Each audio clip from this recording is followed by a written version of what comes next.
ഹൈക്കോടതി ഇന്നലെ ശബരിമലയിലെ അന്വേഷണ സംഘത്തിന് കൂടുതൽ സമയം നൽകിയത് വെറുതെയല്ല. അയ്യപ്പൻ്റെ സ്വർണം കട്ട ഒരുത്തനെയും വെറുതെ വിടില്ല എന്ന് കൂടുതൽ തെളിയിച്ചു വരികയാണ്. മുൻ ദേവസ്വം മന്ത്രിയുടെ തൊട്ടടുത്തെത്തി നിൽക്കുകയാണ് അന്വേഷണം. അതിലേക്ക് കടക്കുന്നതിൻ്റെ ഭാഗമായി ഓരോ ആളെയും ഓരോ കേസിലും പൂട്ടിക്കൊണ്ടുവരികയാണ് SIT. ഇന്നലെ ഹൈക്കോടതി സമയം നീട്ടി നൽകിയത് കള്ളന്മാരെ മുഴുവൻ പിടിക്കാൻ എന്നുള്ളത് കൊണ്ട് ഏറ്റവും വലിയൊരു കള്ളൻ കൂടി ഇന്ന് പിടിക്കപ്പെട്ടിരിക്കുന്നു. ശബരിമല സ്വർണ്ണക്കൊള്ളയിൽ മുൻ Thiruvithamkoor Devaswom board president A. പത്മകുമാറിനെ വീണ്ടും പ്രതി ചേർത്തിരിക്കുകയാണ്. നിലവിൽ ജയിലിൽ തന്നെ കിടക്കുകയാണെങ്കിലും അത് മറ്റൊരു മോഷണമാണ്. ഈ CPMന്റെ ഉന്നതൻ ഇപ്പോൾ പെട്ടിരിക്കുന്നത് വേറൊരു കേസിൽ.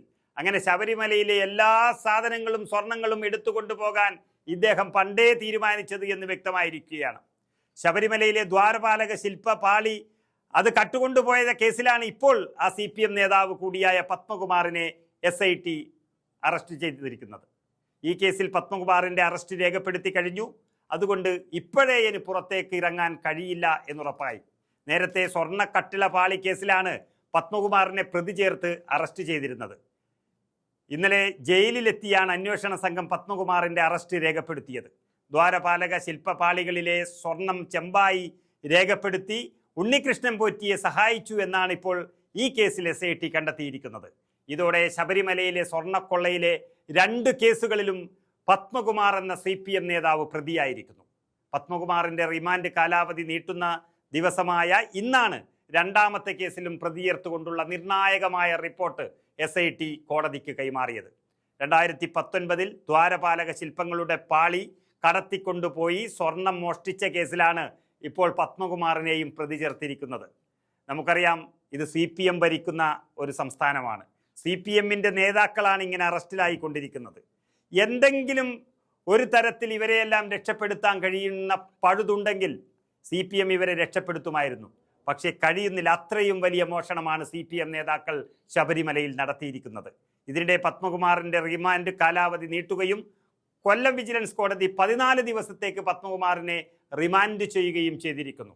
ഇനിയെങ്കിലും മാനവും മര്യാദയും പോട്ടെ, രാഷ്ട്രീയ ധാർമ്മികത എന്നുണ്ടെങ്കിൽ ഇപ്പോൾ രാഹുൽ മാങ്കൂട്ടത്തിലിൻ്റെ പേരിലൊക്കെ ഇങ്ങനെ പറഞ്ഞു നടക്കുന്ന ആ രാഷ്ട്രീയ ധാർമ്മികത എന്തെങ്കിലും ഉണ്ടെങ്കിൽ പത്മകുമാർ എന്ന പത്തനംതിട്ട ജില്ലാ കമ്മിറ്റി അംഗത്തിനെതിരെ ഒരു നടപടിയെടുക്കാൻ CPMന് കഴിയുമോ എന്നാണ് കേരളം ഉറ്റുനോക്കുന്നത്.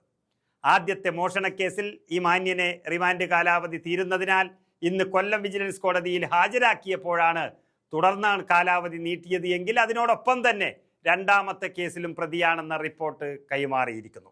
പത്മകുമാർ എന്ന CPM മുൻ MLA പെരും കള്ളനാണെന്ന് ഇതോടെ ബോധ്യമായിരിക്കുന്നു. ഇന്നലെ പത്മകുമാറിൻ്റെ ജാമ്യാപേക്ഷ പരിഗണിക്കുന്നത് ഈ മാസം 8-ാം തീയതിയിലേക്ക് മാറ്റിയിരുന്നു. പക്ഷേ മുൻ കേസിൽ ജാമ്യം കിട്ടിയാൽ തന്നെ ഇനി പുറത്തിറങ്ങാൻ കഴിയാത്ത തരത്തിൽ 2-ാം കേസും വന്നിരിക്കുകയാണ്. ജാമ്യ ഹർജിയെ അടക്കം രണ്ടാമത്തെ കേസ് ചൂണ്ടിക്കാണിച്ചുകൊണ്ട് പ്രോസിക്യൂഷന് എതിർക്കേണ്ടി വരും.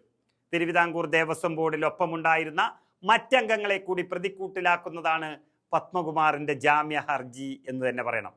അതാണ് ഏറ്റവും അധികം ശ്രദ്ധിക്കേണ്ടിയിരിക്കുന്നത്. പത്മകുമാർ തൻ്റെ ഒപ്പമുണ്ടായിരുന്ന എല്ലാവരെയും പൂട്ടാൻ തന്നെയാണ് തീരുമാനിച്ചിരിക്കുന്നത്.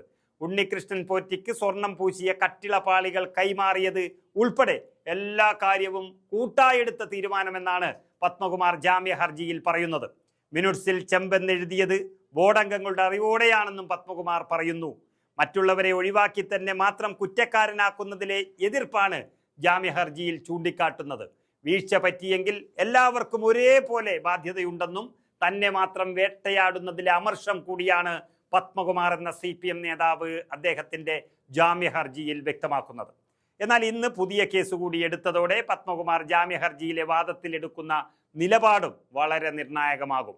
അതോടെ CPM ഭയക്കുന്നത് പോലെ സ്വർണം കട്ടതറിയാവുന്ന എല്ലാ CPM നേതാക്കളും പ്രതികളാകും. അത് കടകംപള്ളി സുരേന്ദ്രനിലേക്കാണ് പോകുന്നത്. ഇനി ഇന്ന തരത്തിലാണ് കേസ് വരാനുള്ളതെന്നും ഇന്ന നേതാക്കന്മാരും പ്രമുഖരുമാണ് പ്രതികളാകാൻ പോകുന്നതെന്നും നന്നായി കോടതിയെ SIT സംഘം അറിയിച്ചതിൻ്റെ അടിസ്ഥാനത്തിൽ തന്നെയാണ് വളരെ ഭംഗിയായി പ്രതികളെയെല്ലാം പൊക്കാൻ വേണ്ടി ഹൈക്കോടതി 1.5 മാസം കൂടി അധിക സമയം നൽകിയത്.